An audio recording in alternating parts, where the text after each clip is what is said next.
There we go. Out of the drain, baby. I was like, how is the water pouring? Oh, dude, right there. The big one. Did you see it?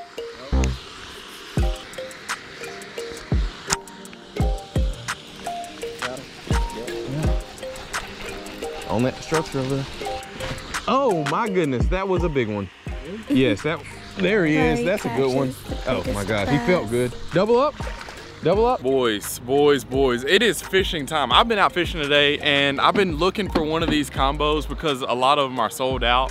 All across America, I feel like. It's getting harder and harder to find a good old Abu Garcia Black Max. I was looking on Walmart's website and it says this Walmart has it, so we had to drive about 45 minutes to come here. Hopefully they do. Hopefully they weren't lying to us. If they were lying to us, I'm gonna file a class action lawsuit against Walmart and they're gonna have to give me a lot of money for that. Hey, I think a Black Max is the best, 100% hands down, the best beginner combo to start off bass fishing with. I think that we should go in here, buy one, and I should show y'all how good it is because, you know, you can't take my word for it. You gotta see it yourself. You gotta see it yourself. So that's what we're gonna do. We're gonna run in here, grab one of these Black Maxes, I'm gonna rig it up, and I'm gonna show y'all some of the tackle that I like to use on it. It's pretty much good for everything. That's why I love it. It comes with a 6'6" medium rod, at least it used to. So it's good for any type of fishing that you want to do, bass fishing, catfish, crappie, carp, whatever, brim, you can catch anything on it. I've caught a lot of different species on it, so let's go get one and see what we can do with it. Whew. I'll tell you, Walmart trips don't get as expensive as Bass Pro trips, but they can also get expensive too though. Man, so this was actually the first bass fishing combo that I ever bought. An Abu Garcia Black Max. Probably bought it in 2015, 2016. Man, this rod holder is complicated. I can't get it down. But I bought one of these things in like 2015, 2016, and I still have it, and I'm still able to catch fish on it, and I haven't cleaned it, haven't done anything to it. Like, it still works like a charm. 5, 6 years old, I used to go fishing every single day over the summer. Every day over the summer after school. If it was warm outside and I had somewhere to go catch some fish, I was going fishing. Like, no doubt about it, I was going fishing. I can pull up some Snapchat memories and show y'all. I used to go and I'd post every single fish I'd catch every day. This is the combo that made me fall in love with bass fishing, like truly made me fall in love with it. I used to watch videos, all the OG Gookin guys, like, have to give them their credit because they didn't put me on this combo, but like, they're the ones that got me into thinking about wanting to go fish. What we're gonna do, we're gonna buy this thing, 65 bucks. I paid $59 for mine. I did. Would y'all be mad at me if I didn't buy this combo and I just used mine? You know, I think I might just do that. I don't think I'm gonna buy this because I have a couple of them at home and I might just use my OG one from the house. Because it's 6 years old, it's the exact same thing. The handles just aren't red. Yeah, I don't think I should buy it. I think I should just use mine. It's sentimental. You know, I started the channel with that rod. Like, go watch the very first fishing video I ever posted.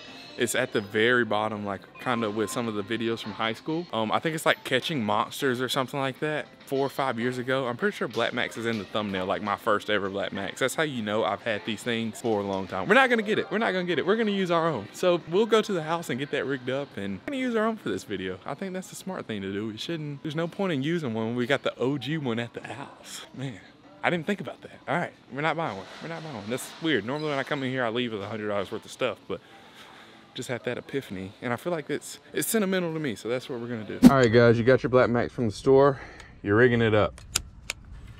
Me personally, when I start off with a new combo, new rod, new reel, whatever, we have our country cousin out here with us today too. We've been doing a little bit of fishing around, yeah. And he's also in a later part of this video because we came back out here and did a little bit more fishing, but y'all get to that in a second. Stay patient, stay patient. When you come out here and you get to fishing, I'll have this lure that I'm using right here, link down below in the description. But what I always tell people, start off with some sort of moving bait. One, because you can get a lot of casts with the new bait caster. Don't be scared to backlash it because you are going to backlash it. That's the best tip that I can give you.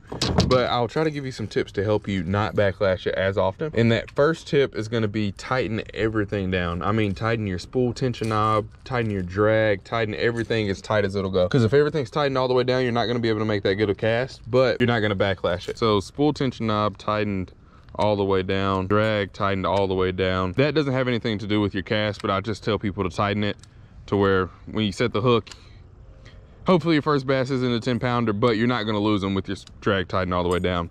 And then, what is this called on this side? What? Spool tension, what is this? Your brake? No, that's your braking system. Your braking system? I just always call it braking system. Yeah, we'll call it brake.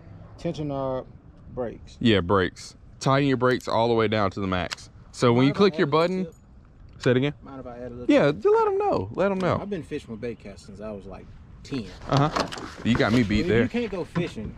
What I used to do, just press the button. And just, before I hit the bottom, I'm pretty much training my thumb to get used to the feeling of it going down. Feathering. Feathering. So Yeah. Right when it get down, stop it. Gotcha. Gotcha. And that's just a good practice tip. See, what I like to tell people is when you click the button, I like that though. I like that. Yeah. I like to tell people, when you click the button, don't let your lure move at all. And get a couple casts in with that. Like, your casts are gonna be horrible, but it'll move. And, oh, that's smart. Your casts are gonna be horrible, but your lure will move and you can get in the water, especially using like a 3/8 ounce or a 1/2 ounce rattle trap or a moving bait.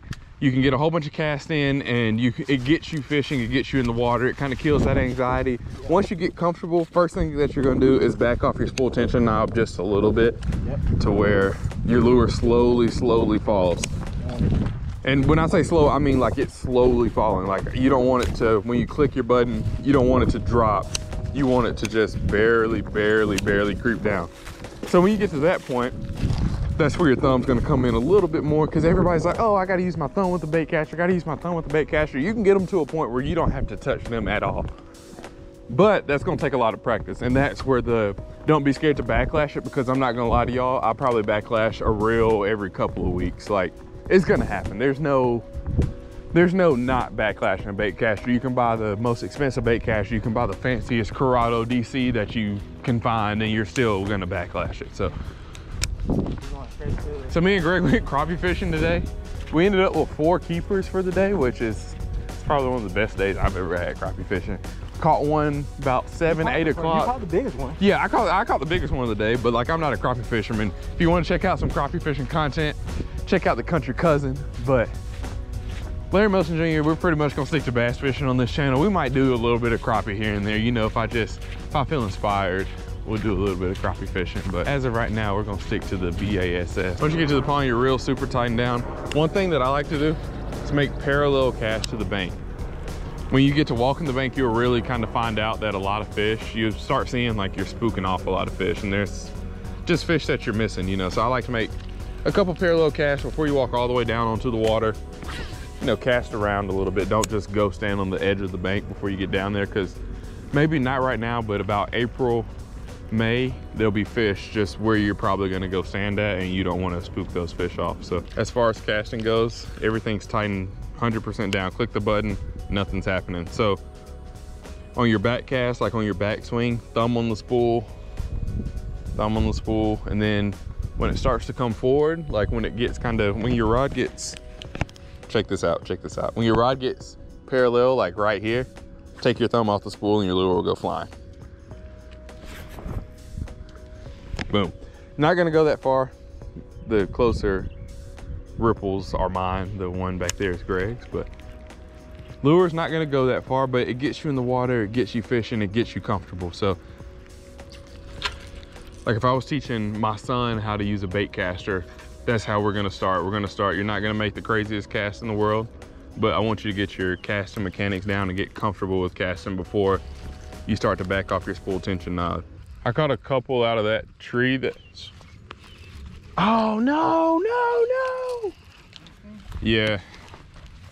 Honestly, I kind of think it was a net. We're not against rap, we're not against rappers, but we are against those thugs. There we go. First one, baby. Yes, not bad. Here, you want to switch? No, you good. You sure? Boom. That is a big mouth bass, #1. Really big head, not the biggest fish in the world, but got some red lips. What do red lips mean to you? Eating crawfish, or they'll eat a red lure? I've always said eat a red lure because that's just how I learned it. I would say both. But a lot of people on like social media, when I said eat a red lure, a lot of people are like, no bro, they eat crawfish. Both? Oh, another one. Oh, I got hit again. Yeah, wasn't big. Oh, dude, I just got rocked right there. It's crazy how they're all like just in this little puddle right here. It's just crazy how like some cats you get bit, some you don't. So like that just means, you know, you got to get them fired up.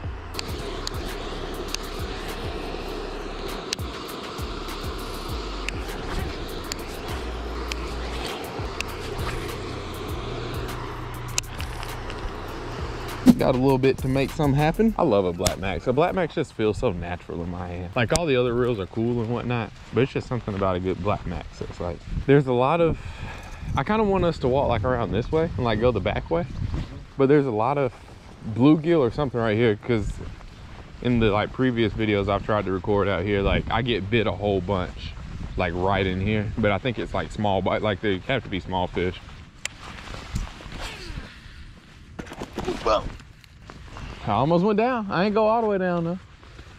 I almost went. I had a fish. I feel like if we had just like a little push of wind, that would probably, yeah, help us just a little bit. There you go. That shit, the living crap out of me. There you go. That's number 3. I might have to change my lure, put on something. I might tie me on a little something else. I'm getting showed up out here by crappie fishermen.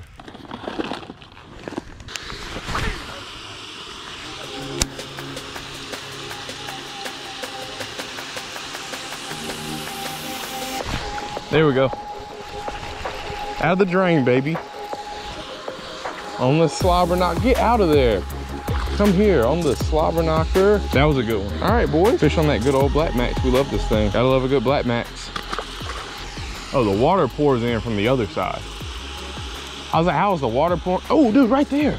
A big one. Did you see it? Yeah, it was a big one just like right here. I mean, that was a good, like it wasn't a 3-pounder, but it was probably a 2 or so. I think yours was definitely bigger, but this was still a good one, a healthy one. Got him? Yep. Yeah. On that structure over there. On the Black Max, baby.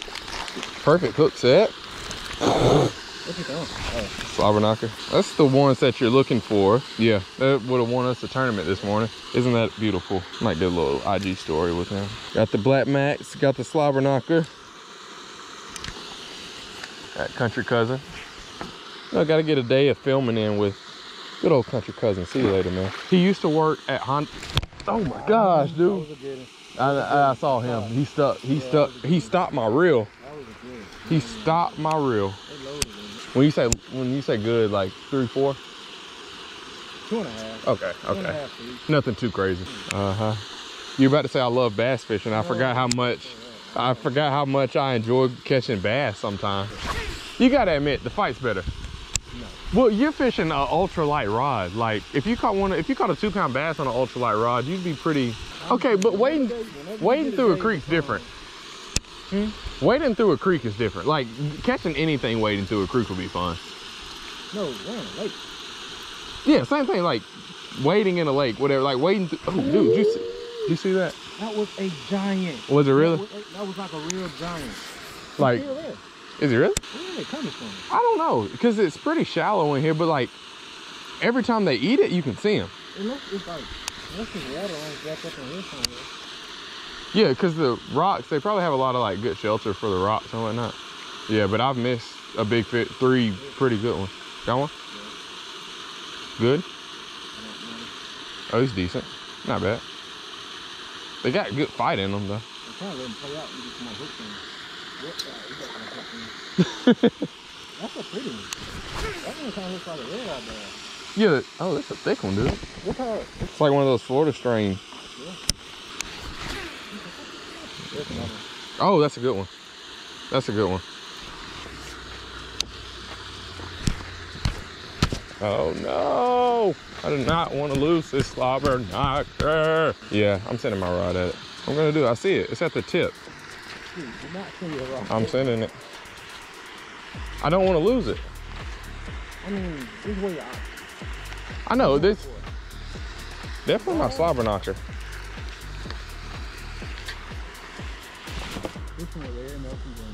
Got it, baby. Let's go. Let's go. I got it. I did not want to lose my Slobberknocker, man. Oh, I almost broke my rod. Imagine I do all that and then break my rod on the way up. Yep, and rod's all still there. I think. It does look a little short. No, it's not broken, because if it was broken, it wouldn't be. Now let's see if he can hook him again. Oh, he got him again. Oh, he gets off again. Oh my goodness, that was a big one. Really? Yes, there he is. That's a good one. Oh my gosh, he felt good. Double up, double up. Oh. You know what we call it, right? Bam-a-lam bam. Bam-a-lam bam. I haven't had to be able to. Yeah, look, I'll let you even make a second cast, and I bet you'll hook up. Dude, look at that hook set right in the top of the mouth. Yeah, they're eating that. Through the nostril. Oh yeah. Here, I'll give you another cast. Give you a couple. I don't need it. Oh, you got them? No, I think you can. You don't need it. I saw it though. I saw it.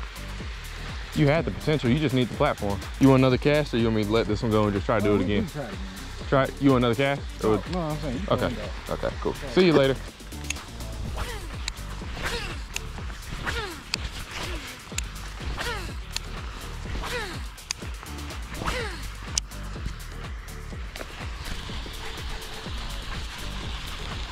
Got him. I saw him spook something over there, and I tried to make a long cast over there to that bank and was able to reach it.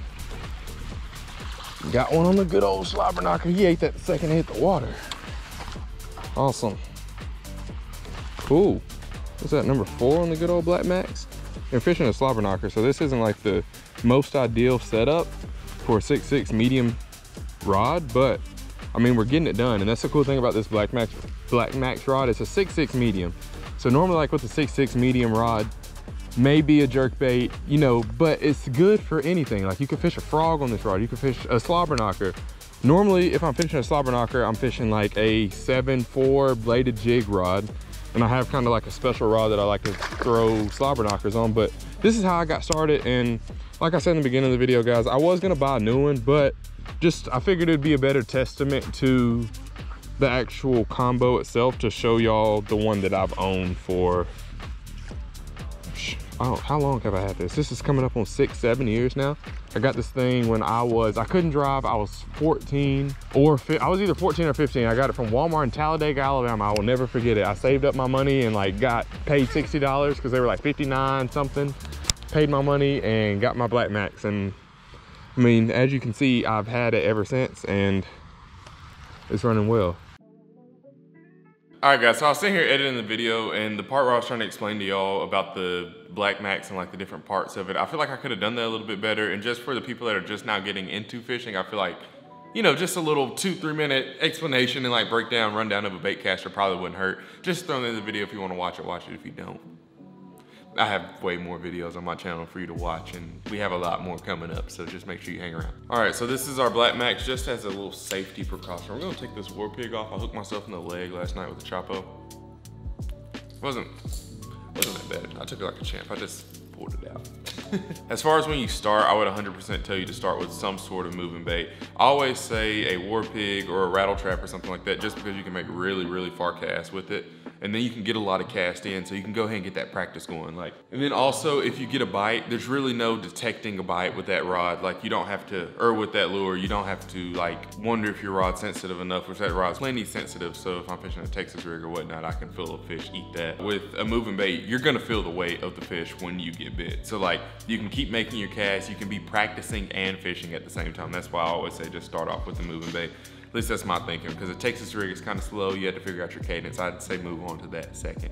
But, okay, little bait caster anatomy lesson. You got your handle, star drag, spool tension knob right here, the little red knob. And then this is we're just gonna call these your brakes right here. So just normal brakes, like brakes in your car, basically, same thing. So when I say tighten everything down, really and truly, you don't have to tighten your drag down, but I just say tighten it down because it's a lot better to have a tight drag than a loose drag. So I like to tighten my drag all the way down.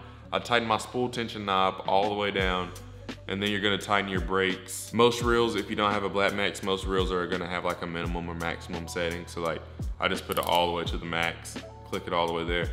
Your first couple of casts are gonna be pretty tough. Like, you're gonna feel like something's off and it's gonna feel a little restricted. The first thing that I tell you to do is give your drag like either 3 clicks or like a third of the turn, like a third of like a full revolution of your star drag back. So like, you're not gonna back it all the way off, but just a little bit. And all that basically is doing, if you catch a really big fish or just a fish in general that's pulling a little bit of line, like that's what that is responsible for, how much line is let off the reel when there's like tension, when it's underneath tension or pressure. It's It's kind of to taste. It's one of those things that you have to figure out yourself, like how much drag do I need? And then it's kind of one of those per lure things. Like if you're fishing a Texas rig, I don't want my drag to slip at all. You know, I want to go ahead and be able to get the fish up and out of there. We have that out of the way. Your drag, it matters. Just make sure it's tight. It doesn't have to be perfect. This is not something that has to be perfect. Unless you're going and planning on catching a whole bunch of 10-pounders. When you're starting out, this does not have to be perfect. Spool tension knob. When it's tightened all the way down, when I say back it off a little bit, I mean back it off an eighth of a turn at a time. Make a couple casts, get comfortable with that, back it off. Now your brakes. This is something that honestly, your first time going out, I'm not gonna move it any further back than 3 clicks no matter what lure I'm throwing my first time learning them. If it would help you, I would listen for like 3 clicks, like take it back 3 clicks, like 1, 2, 3. And I just put a little mark right there. And then I would tighten it back up and just make casts with it tightened all the way down, then I move it back a click after you adjust your spool tension knob. So adjust your spool tension knob a little bit, turn your brakes back just 1 click at a time. Because in my experience, my brakes is always where I messed up at. So that's always kind of what I feel like caused the backlash. The spool tension knob, it's important to feather your spool, but you can kind of see when you start making casts and you start to get comfortable with it, you'll kind of see the level of backlash. So if you get a little bit of a backlash, don't get ahead of yourself, just turn it back down, please. It'll save you a lot of Bass Pro trips and save your credit card a little bit. Just keep this, just turn down a little bit and make sure it's comfortable. If it starts to feel like everything's getting out of hand, it's okay. Just tighten everything back up and start over. Don't go more than 3 clicks with your brake, just starting out with the Black Max. That's how I learned to start out with it. So hopefully that helps somebody. It's kind of hard to explain, like I have to be with you to like tell you how to do it, but hopefully that helped a little bit and like clear it up if you have some questions, because I feel like I didn't really explain it the best on the GoPro. So that being said, don't forget to fish them hard and have a good day. We have a whole bunch of videos planned. You probably can see some of them up there on that board. So we have a whole bunch of stuff planned. The fishing's getting good. We caught, what, 5 fish on top water yesterday, so can't be mad at that. Stay tuned, don't forget to fish them hard, and have a good day. I will see y'all later. Let me know what you want to see. Also, if you have any content suggestions or things that you're like, Larry, please do not ever do this again, let me know. Also, we're gonna be making soft plastics here pretty soon.